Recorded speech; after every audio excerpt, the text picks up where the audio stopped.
What is good, everybody? It's Ross. Make sure you guys like and subscribe because this is going to be a good show today, tonight, whatever time zone you're in, it's going to be good. All right. So lock in with me because we're going to talk about this Kendrick Lamar Super Bowl performance. We made it to the Super Bowl. This is what we were waiting for. You know what I mean? Like this is why we're here, to see the great Kendrick the last 6 months, and Kendrick did not disappoint. Kendrick Lamar's Super Bowl performance wasn't just a halftime show.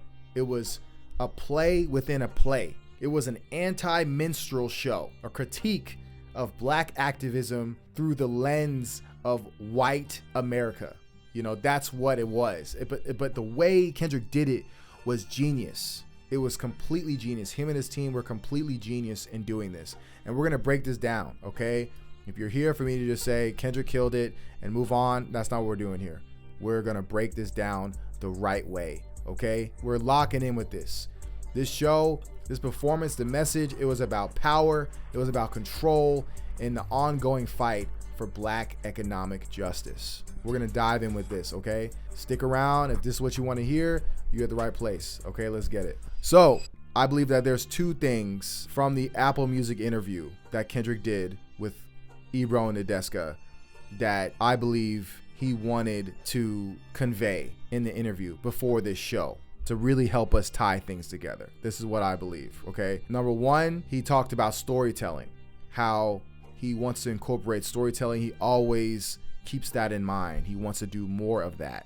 He loves storytelling, right? I believe that Kendrick came into this interview knowing the questions ahead of time. I believe that Kendrick's team curated those questions for Kendrick to answer to help create understanding of this performance even more. That's what I believe. So back to my point. Number two, Ebro brought up this question about essentially the great migration between the people in the South, the black Americans in the South who migrated to Detroit, Michigan, LA, and how that influence has impacted LA and how it's impacted the black American culture, how we've incorporated jazz, how we've created blues and hip hop stemming from this great migration where we're bringing our customs, we're bringing our food, we're bringing our language, our slang to these different places and how it's formed. And you can see that Kendrick was excited. You can tell he was like, that's a bar, that's a bar. And, I believe he wanted to connect that. Like in my last video, I brought this up, that this is not about LA. It's about black American justice claim. The Great Migration did not just happen by accident. It was because of domestic terrorism. It was because of racist acts of violence that made us move, where we had to move for a better opportunity economically, So LA was one of those places. Kendrick is kind of already putting that out there, that this is bigger than LA. That was kind of the last few months. Everything's about, the West Coast is the West Coast, and of course that has that space, but the bigger goal is the justice claim of black Americans. And so we'll dive into that in this. All right, this was Kendrick's way of storytelling, crafting a play within a play, a staged revolution, a minstrel show for white America, the great American game. Let's get right into it. Okay, the performance already begins with visual cues resembling a video game interface: an X, a triangle, a square, a circle. I believe that they were inspired by the PlayStation remote, and I think this was confirmed by Kendrick Lamar's team that this was a representation of a game, so paired with an 8-bit electronic sound, the sound reminiscent of a classic gaming system like the NES, and setting up the idea that Kendrick Lamar is both a player and also a critic of the great American game. Okay, so Samuel Jackson, this is so clever. But yeah, Samuel Jackson in full Uncle Sam attire steps into the role of the game's narrator, or authority figure, reinforcing themes of control and manipulation, essentially. His presence is introducing an immediate tension between Kendrick's raw artistry and the forces that seek to contain it. Okay, that's what Uncle Sam is is representing. And honestly, that's how he represents in real life. This tension between us and walls of limitations. So Kendrick Lamar, I just gotta say this as an artist. I can only imagine just like the nerves he's feeling right now, you know, of just excitement. I'm sure he felt that before he said those words. Part of his, you know, what he talks about is being in the moment. And just when you are performing, being in the moment is the most essential part of performance. So, but there is a moment before you lock in where you're like, all right, am I gonna do this? Yes, you're gonna do this. You know, like, it's a weird dimension to be in where you're in the moment, but you're also controlling. You have to be aware of what you're doing. You know, you have to know your lines. But there's a weird switch that happens where you are living in the moment. You're literally just going through the motions, especially if you practice freaking 50 million times. I'm sure he's practiced this so many freaking times. You know, I can only imagine how many times he's practiced this. Anyway, I really just admire this spot right here, like where, you know, okay, are you really that guy? Are you really that guy? You know, like that kind of question looming over your head, and then boom, you start rapping, and it don't matter anymore. It's just go.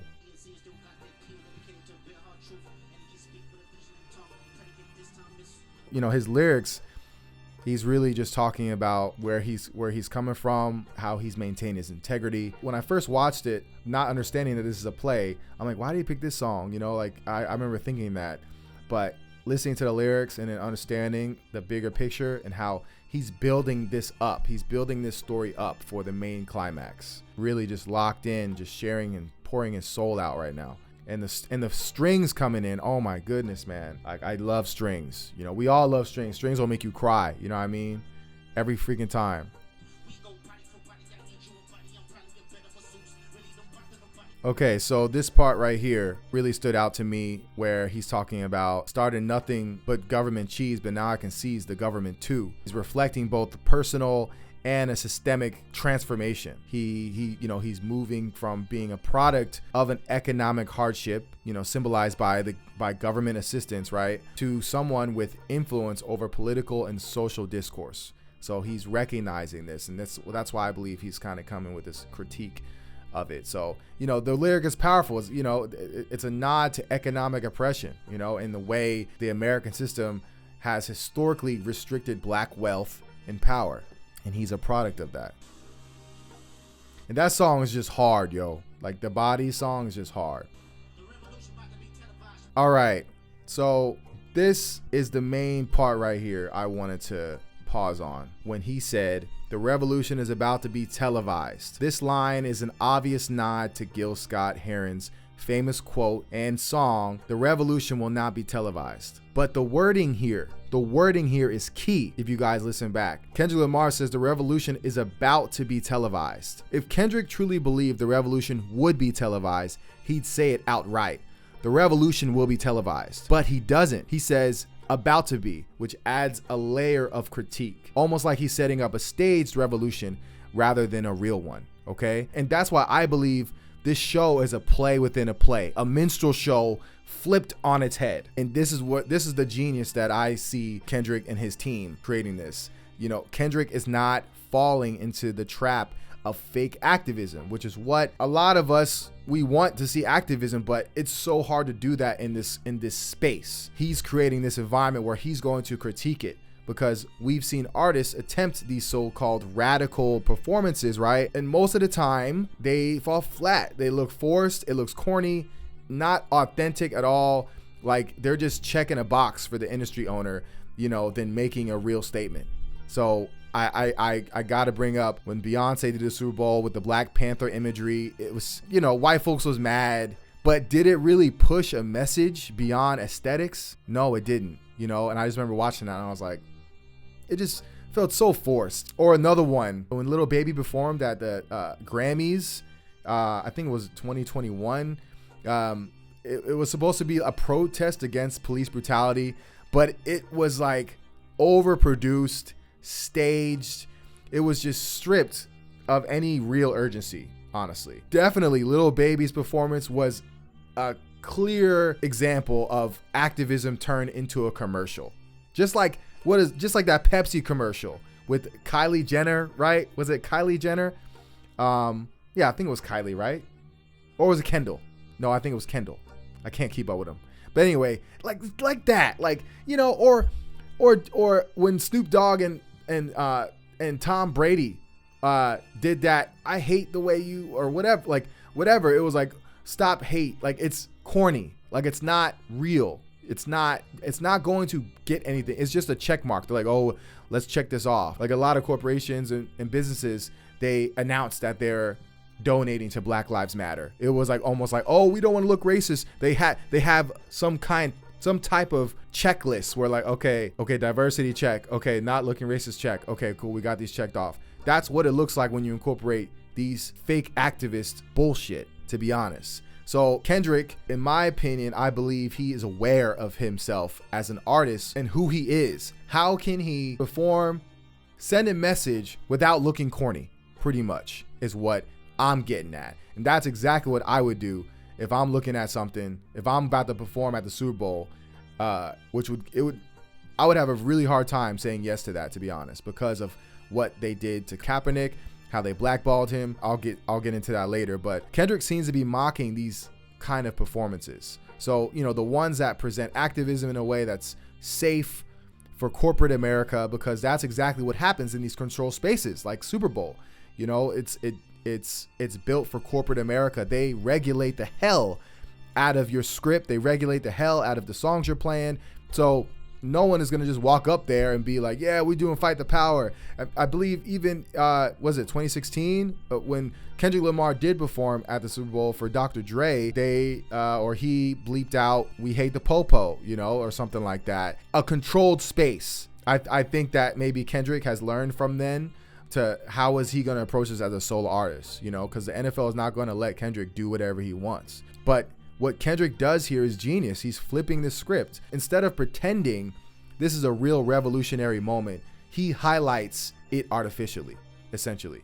You know, he makes the audience sit with contradiction. And I think that's amazing. It's, you know, is this truly resistance, or is it just another packaged spectacle for mass consumption?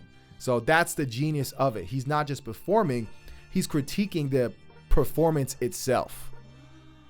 So that part right here where they're like, someone better squabble up, like that, to me, I don't know. I don't watch enough plays, to be honest. I don't watch enough musicals, but just that type of where they have just the double, triple vocals going on, and the vocal inflections and the keys that they're hitting when they're saying it, it gives play. You know what I mean? It gives play, a play within a game or a game within a play. I don't know which one's first.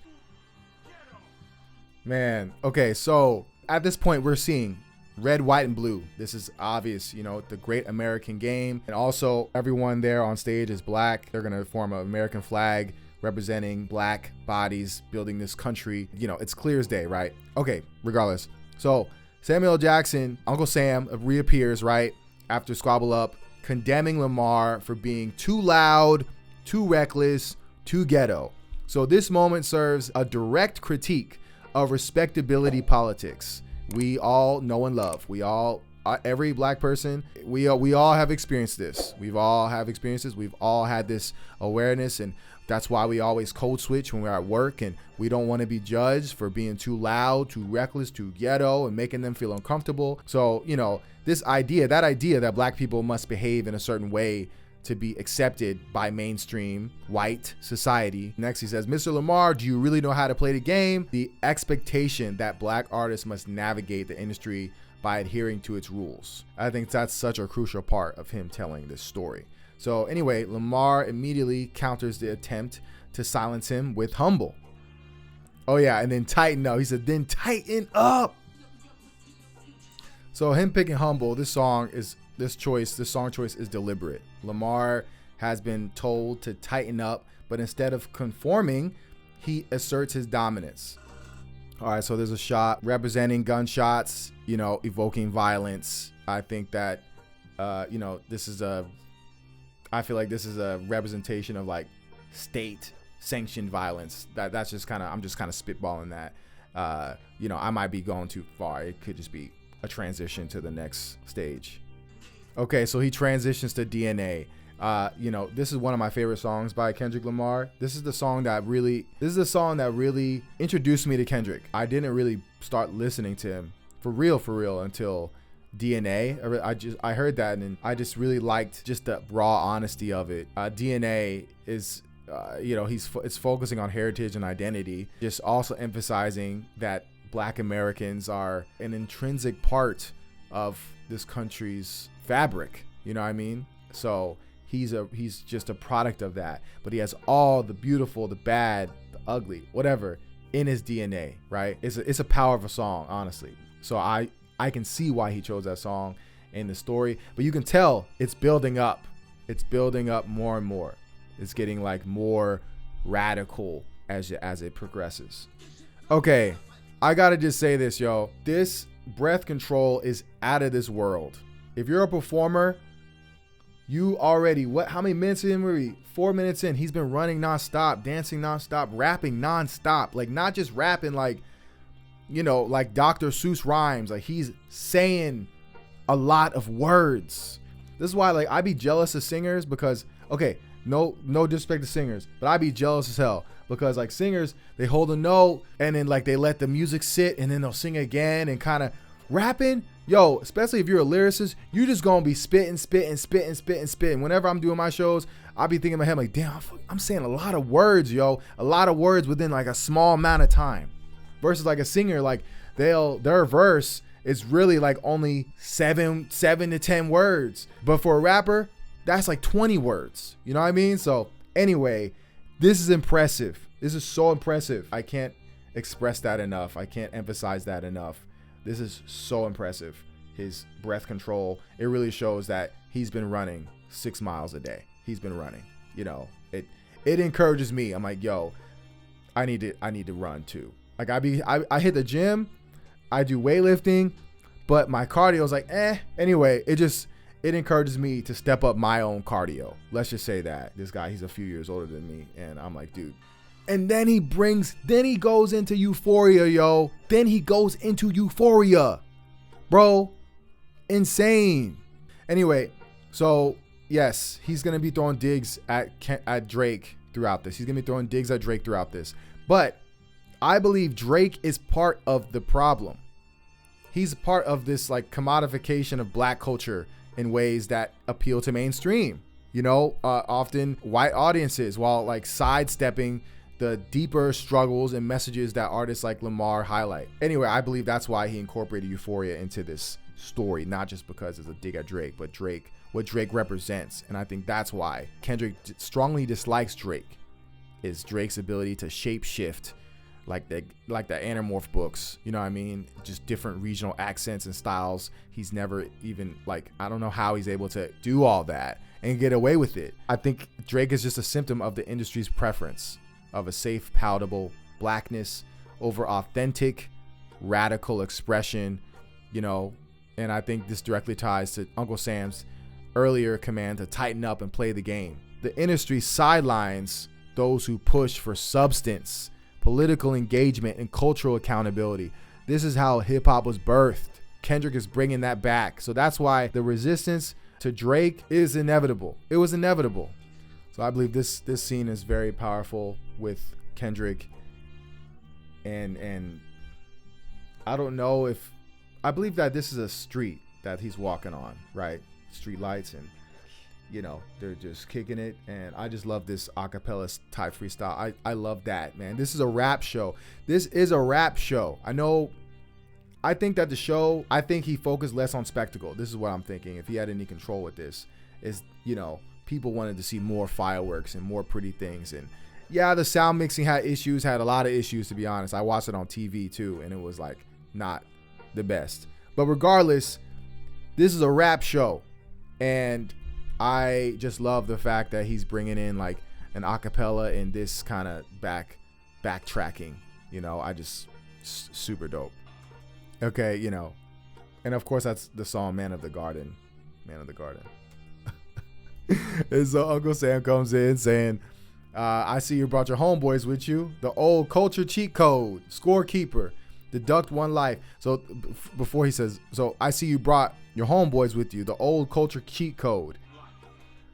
Okay, so I really look at the details of Uncle Sam's acting. His energy completely changes. You know, that's deliberate of him looking at the camera and saying, scorekeeper, deduct one life. I think that was meant, that was purposeful, him saying that seriously.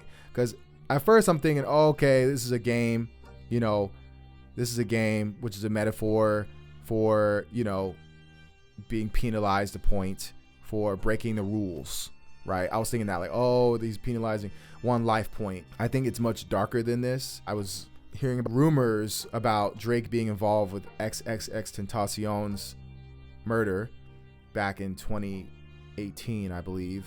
And the stage that Kendrick Lamar is about to perform his next song is on the letter X. Okay? I think that this is the direction that Kendrick was going to go if the beef kept going. I don't think Kendrick would have just kept harping on the fact that Drake is a PDF. I believe that he was going to go into the darker parts of how Drake is involved with trafficking and all of that crazy stuff. I think Kendrick was going to go deep with that. And I think that this was going to be one of those where he might know what's going on, or he's going to expose it or talk about it. And so he's doing it in this way. And I can just tell the seriousness of Uncle Sam that that's probably the direction of what Kendrick instructed him to do. By the way, Peekaboo is my favorite song. My favorite song. I did not think they were going to perform this song, but I'm happy. I was lit. Yo, I have a live reaction to me watching it, but yo, my mouth was open the whole time. It was so bad. I was like, it was like, I'm not explaining it to y'all. So I forgot to say this, but the Peekaboo song, it has a transition. The vocals in the beginning is Need a Helping Hand, which was definitely a nod to XXXTentacion. XXX, he did some type of charity work, and I think he called it the Helping Hand or something like that. I think that's what he meant when he said deduct one life, for sure.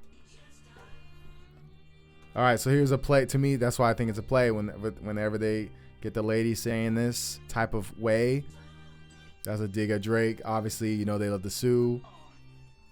Such a dope transition. So Kendrick Lamar, he's slowing things down here with Luther. We all knew that SZA was going to be here, so we for sure knew that Luther and All the Stars was going to be performed. So just to really slow things down, give room for Kendrick to breathe. You know, he probably loved that time while SZA was singing her verse. Man. All right, so right here, after All the Stars, you know, featuring SZA, of course, she did an amazing job. The transition is, you know, marked by Uncle Sam. I keep wanting to say Samuel Jackson, but I'm saying the same thing. But Uncle Sam, you know, once again attempting to steer the performance into something more acceptable for mainstream audiences. You know, that's what I'm talking about. That's what America wants. Nice and calm. You're almost there. Don't mess this up. The implication is super clear with this one. You know, the system will tolerate black excellence only if it remains within predefined boundaries. All right, so we're here now. We're here. This is the climax of the show, right before performing They Not Like Us, where everyone's attention is on him. We've all been waiting for this song. If we heard Not Like Us earlier, a lot of us would have tuned out. Kendrick knows that. So he's, of course, waiting to the end of his set to perform They Not Like Us. But what he says before he performs it is extremely crucial to what I was bringing up earlier about the Great Migration. 40 Acres and a Mule, this is bigger than the music. This is one of the most politically charged moments in the entire performance. It's a direct reference to the promise made to freed black Americans after slavery, after the 1865 Emancipation Proclamation, a promise that was never honored. This phrase doesn't just function as a historical reference, it's a call to action, a reminder that reparations remain an unresolved debt. And I believe this was the main message of the entire performance. Everything else doesn't matter. doesn't matter. This is the real fight. This is the real fight right here. He's further mainstreaming the conversation about reparations in a way that is unavoidable. I can tell you over the past few years, if you guys are unaware of the ADOS movement that has been blowing up over the last several years, pushing for actual physical material compensation for Black Americans whose ancestors built the country through slavery. You know, and Kendrick Lamar's statement acknowledges this movement. He's been tuned in to what the conversation has been going on online. Me personally, this is something that I was introduced to 2018, listening to Yvette Carnell, Tone Talks. These are all people that create masterclass lectures on where we are in America as Black Americans and how we do not have any transferable wealth. People say generational wealth. That was stolen from us, and it was supposed to be given to us through the 40 Acres and a Mule. At every turn, there was violence, destroying our businesses, making us restart our life. Reparations needed to happen, and also what needed to happen was protection and justice from those who attacked us. This message was for Black Americans. This whole show was for us. Like, that's the kind of world that we're in right now, you know? So the liquid wealth of Black families in Los Angeles is $200. This is in the Color of Wealth report. In Atlanta, $50 liquid. In Boston, $8 liquid. These are Black families. So we have no safety net, no generational wealth. We are literally raw dogging life right now. I know a lot of people are like, oh, MAGA doesn't get it. People, the white folks don't get it. It's not for white folks, honestly. Of course, white folks who get it or who will get it, that's great. But the intended receivers is us, to wake up, to understand that the revolution happens after this. What are we going to do to vote after this? In 4 more years, when a politician comes and is asking for our vote, and instead of all of these other policies that we find ourselves attracted to, we actually focus on the root problem, which is not having an economic floor to survive, to actually be Americans. To survive in this country, we need wealth, generational wealth, something that we can pass to our family. 99% of the Black Americans listening right now know that our parents are not going to pass down or not going to be able to pass down anything to us, virtually anything to us. That's just the fact. That's the reality. I think Kendrick is aware of this, even though I know he's super wealthy and that might not be his problem, but I know he's got family that he can't save everybody from poverty. I know it. This is a justice claim that needs to be resolved, and it's going to take Black Americans, it's going to take allies, a good percentage of people to support it and require politicians to support this in order to receive our vote, in exchange for our vote. I just got to say that. So the girls go on, they say, "You really about to do it?" Which adds another layer of meta commentary. You know, Kendrick Lamar is not only exposing the entertainment industry's hypocrisy, but also trying to say things that most mainstream Black artists avoid for fear of industry backlash. You know, what happened to Colin Kaepernick could easily happen to any celebrity being blackballed and not, you know, your livelihood being at cost for calling out this rigged game. And Kendrick Lamar's next response is, yeah, they tried to rig the game, but you can't fake influence. This serves as a direct indictment of how mainstream hip hop is manipulated by these controlled spaces. NFL is just an extension of it. I just wanted to pause on this part here. Say, Drake, I hear you like I'm young. Just that look, man. Just, that's a memeable. It's gonna be that shot is gonna be here forever. Absolutely. And of course, the famous A minor, the entire stadium singing it. Cooked. Drake is cooked, yo. Serena Williams, shout out to her. She looks great. I would say I wouldn't crip walk. You know, I don't want this normalized. A lot of people have died doing that. You know, so if you come to LA and you crip walk somewhere in South Central, you will be in trouble. Just know that. So don't do what they're doing here. So Serena Williams is safe here at Louisiana Stadium. but I just gotta say that. I just have to say that. I love that part where he's introducing himself. I'm like, wait, does he really need to introduce himself for real like that? Like, and this late? Like, but it was like perfect, honestly.